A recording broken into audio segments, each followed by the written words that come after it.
Je suis Arnaud Amelot, architecte du patrimoine. Je travaille au sein de l'agence de Frédéric Didier, architecte en chef des monuments historiques.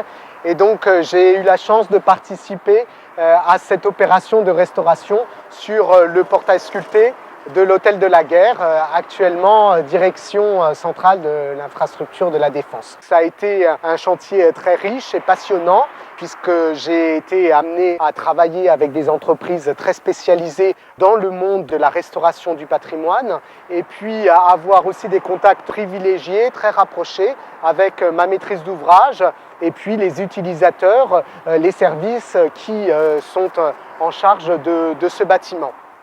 Alors évidemment, pour restaurer un tel portail, nous avons fait appel à trois entreprises différentes.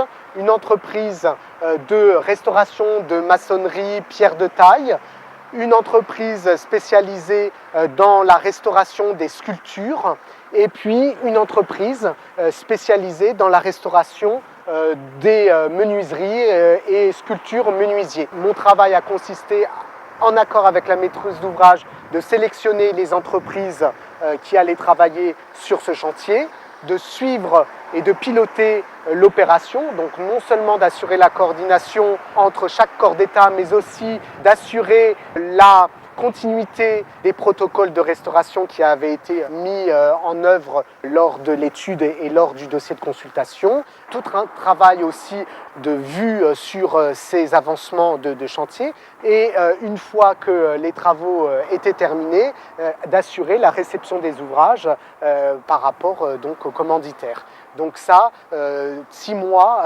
de travail, sans compter évidemment la phase d'étude et la phase de constitution du dossier des entreprises. Il y avait deux volets vraiment essentiels de restauration. La restauration de tous les ouvrages en pierre, que ce soit les ouvrages courants ou les ouvrages sculptés, puisqu'il y a aussi tout ce qui est parement courant avec une très belle pierre qui est utilisée, qui est la pierre de Saint-Leu, qui est une pierre de calcaire qui vient de l'Oise. Et puis vous avez à côté le deuxième volet, c'est la grande porte que l'on voit, la porte sculptée en bois, qui est là aussi un des éléments majeurs de ce portail et qui peut être considéré comme un des plus beaux portails monumentaux de la ville de Versailles, avec des très très beaux médaillons sculptés qui représentent justement là aussi les aspects militaires. On est toujours dans la symbolique militaire, avec d'un côté Mars, de l'autre Minerve, qui sont évidemment, on le sait, des symboles forts qui renvoie à la mythologie gréco-romaine.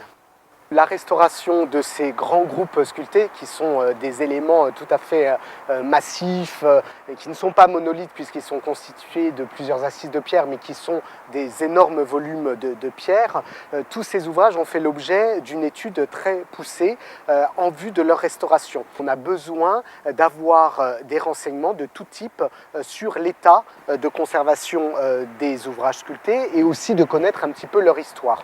L'histoire, la genèse de l'œuvre, mais aussi l'histoire des restaurations qui ont pu avoir lieu précédemment, avant notre intervention. Donc nous avons essayé de travailler par étapes, selon un protocole qu'on a mis en place et qui, pour nous, semblait, au moment de l'étude, la chose la plus évidente. Après, on s'aperçoit que les évidences ne sont jamais les mêmes et qu'avec l'évolution du chantier, on est toujours amené à changer un petit peu notre fusil d'épaule et à améliorer ce qu'on avait pensé être les bonnes réponses aux problèmes et aussi d'essayer d'avancer dans toujours un souci de conservation des éléments anciens.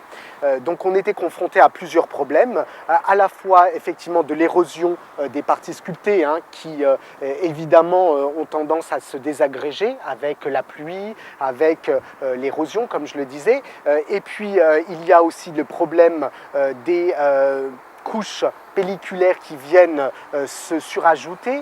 C'est vrai que souvent, qui dit infiltration d'eau, dit bien sûr des colonisations biologiques. Donc on peut le voir sur les documents photographiques anciens, que l'ensemble des parements étaient recouverts de petites mousses, de petits lichens, et qui masquaient l'état réel de la sculpture.